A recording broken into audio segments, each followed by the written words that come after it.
Right, now it's time for the latest in our series of videos where I ask contributors to look at Ireland's options for all the different starting jerseys looking ahead to the World Cup.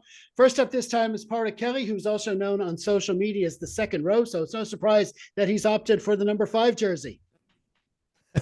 Yep, it's the only position I can actually talk with any authority about most of the time. But yeah, I think. What would you like to know about the number 5 jersey there, Jeff? Whatever, So yeah. Ireland's options at 5, I think it's fairly simple. It's Ryan for his on-ball ability is improving this year. I think he's entering rucks very tenaciously.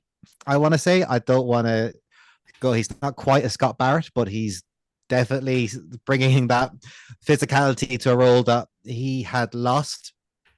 And I think his main backup at the moment is McCarthy, just for the big lump of weight in the scrum that can help anchor down the tight head on that side. And for I've never seen someone so young play with such strength. It's a bonus for I think for Ireland that he's nicked those teething problems with his penalty count coming down. Discipline, there's the word because I can't think. His discipline has improved immensely compared to what he has done for Leinster. He is definitely, for me, second in line to the number 5 jersey. I think himself and Ryan play that side because I need to leave Henderson and Byrne at 4. I think that's the split between the 2 second rows.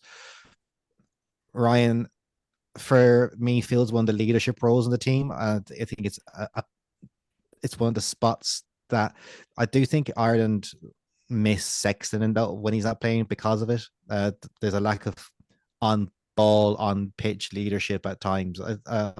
Maybe it's just someone shouting, and because Sexton shouts so much, he's there. But Ryan is very much a leader. You can see he galvanizes people on the pitch, especially in those group huddles. He does lead them. He is getting more confident year on year, which sounds mad to say because he came in quite confident, but I think there was a dip in his form and he's come back to something more of what he hit when he first came into the Ireland team. His performance levels are slightly risen from that. He's brought a physicality, an edge, for want of a better term, into his on-field regular play, but his line-out contributions are top quality.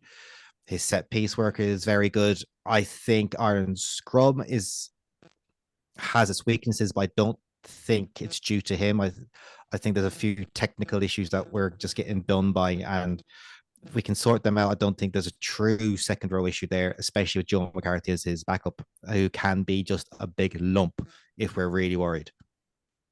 Yeah, absolutely. I mean, it's you always pick a team with subs with a view of being able to replace any player, but of course, every rugby team they have players in their squad that they pretty much want 80 minutes from in all the big matches, and James Ryan is definitely one of them. But like you say, he is being backed up in this squad by Joe McCarthy, and it's going to be interesting to see how they pan out. I say that about James Ryan because I'm still a bit bitter about the Champions Cup final, but sure. Anyway, listen, we're gonna move along, and next up we have someone making his second contribution to this series. He's already looked for us to the number 9 jersey, but this time he's going to be harping on the 14 jersey. Take it away, Mr. Caolán Scully. Yeah, thanks, Jeff. I suppose like the number 9 previously I was talking about, Conor Murray and his importance, and I stand by that. That's not anything that has changed since. But I think with number 14, like there's a lot of positions nailed on, and that's one of them. But I firmly believe, and I've started to have this epiphany over the last 2 weeks, that everyone's talking about Peno and they're talking about Talea. They're talking about, Mark Nawaqanitawaze down in Australia. But I genuinely believe that Mac Hansen is ready to take the world by storm. I think he looks even more confident than he did before. He offers so much to that Irish team, which I'll get into in a minute, but he's just playing the game like a man who's I don't know, his confidence is through the roof. It's just plain and simple. He is trying things and they're working, so he's going to go and try it again. And you love to see that in a player. And I actually think, you look at that crossfield kick for the Gary Ringrose try against England. I was watching Hansen like a hawk for most of that game because of how good he was. You'd be attracted to him in your eye and watch him float around the field, and he's just bossing and he's on the money with things, but he knows I'm going to try this and it's going to work. And that's what Ireland need. And like in terms of his role set, we're talking about a lad who, as a winger, he offers a kicking option. He doesn't have as big of a boot as James Lowe. I know you touched on James Lowe's clearing kicks before, Jeff, and it's not as long, but he does get a reasonable distance. We've seen it in the Samoa game in particular, in that one of those kicks led on. He gets a good distance. He's very good in the air. Personally, this is why I'd like to see him at fullback, because I think he's all the hallmarks of being a good fullback as well as wanting to play there, which is helpful because some players don't want to play fullbacks. It's like playing a goal sometimes. His distribution is really, really solid. It's probably something that doesn't get talked about enough. We talk about, he stands in a first receiver. It's like, no, he picks the right options. He gets good lines running off him and he's picking good passes and he just links things up really, really well. But in terms of putting everything together, I'm not hating on James Lowe or Jimmy O'Brien or Keith Earls, but I just genuinely believe that Mac Hansen is probably as important, even more important than those guys, because he's playing with that rich vein of form at the moment that is crucial if you're going to go win a World Cup. You look at 4 years ago, Mapimpi and Colby were indefensible at times in that World Cup.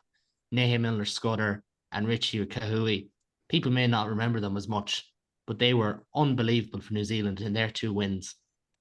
And before that, I'm a bit too young to remember, but I know Habana had a good year in 2007 and England didn't really pass the ball in 2003. I can tell you that. But I think for Hansen, it's set up for him.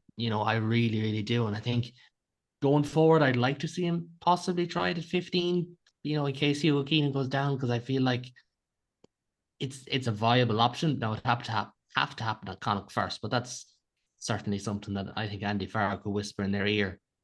I just think he's ready. He is ready to say, I'm Mackenzie Hansen with the weird hairstyles and an unbelievable vein of confidence. And if Ireland are going to go all the way and if Ireland are going to compete, yeah, you need try scores. It's a very blunt assessment, but you need guys who can link things up with everyone, be it with Ringrose, be it with Crowley against Samoa, Jimmy O'Brien, with his centres. He gets Ireland playing, and he is crucial to how Ireland play, because especially when Ross Byrne is there and Jack Crowley is there at 10, these guys don't have as much experience in the saddle. So to have someone to say, right, I'm right behind you, I'm on that backdoor option, play it to me and I'll play that pass. Like, that's huge. Sometimes you just need the guy to say, right, you can lean on me for 5 minutes and I'll get the job done. And you don't win anything in sport without players who are able to just put their hands up and say, I'll do it. And Matt Hansen's one of those players, in my opinion. Absolutely. I mean, like right through the pro era, the role of the winger has just evolved so much. I mean, it's not just this pacey guy that's going to beat someone on the outside and go over for the tries anymore. They've to do so much more, and just the rise of Mac Hansen in the squad, just in the team, and all like you say, it's all the extra things he can bring. I mean, you look a couple of years ago, we'd be looking maybe at someone like Andrew Conway to be and his kick chasing ability and all that stuff for the squad, and Keith Earls as well. Would have done well, but Mac Hansen has come in and he took his opportunity when he was there, and he's done all these extra things. I've talked a lot about the number of options we have to make that final pass. When we've created the space, it's not always the first receiver, it's not always the out half who's making that final pass. And we've seen Bundyaki can do it, and we've seen Mac Hansen can put it across the kick and all that. It's all the extras these players are bringing. That's been impressive for sure. Yeah.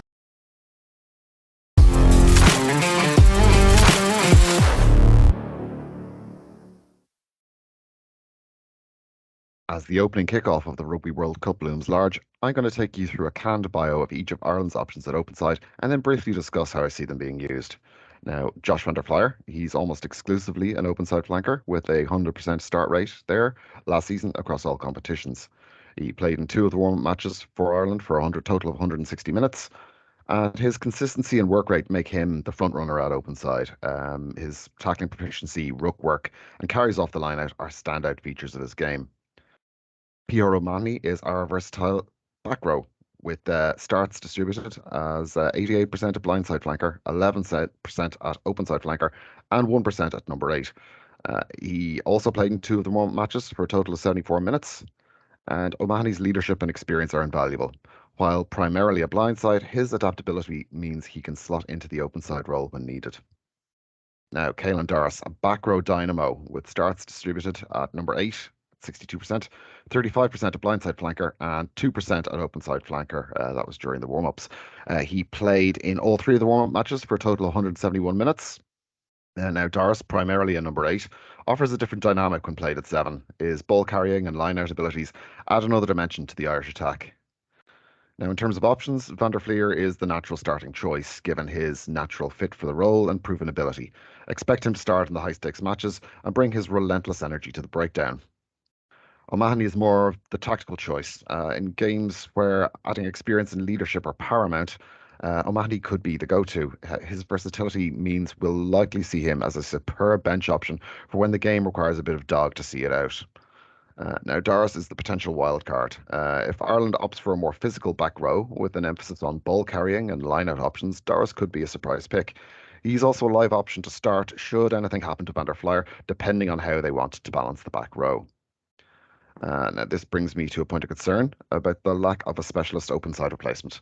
While Ireland boasts versatility with players like O'Mahony and Doris, the absence of a dedicated backup for Van der Flier could be a potential vulnerability. In a tournament as demanding as the World Cup, ensuring depth in every position can make or break a team's chances. So while Ireland's primary options for the open side flanker position are strong, the lack of a specialist backup is a point to ponder. As the World Cup unfolds, it will be very interesting to see how this plays out in terms of Ireland's campaign.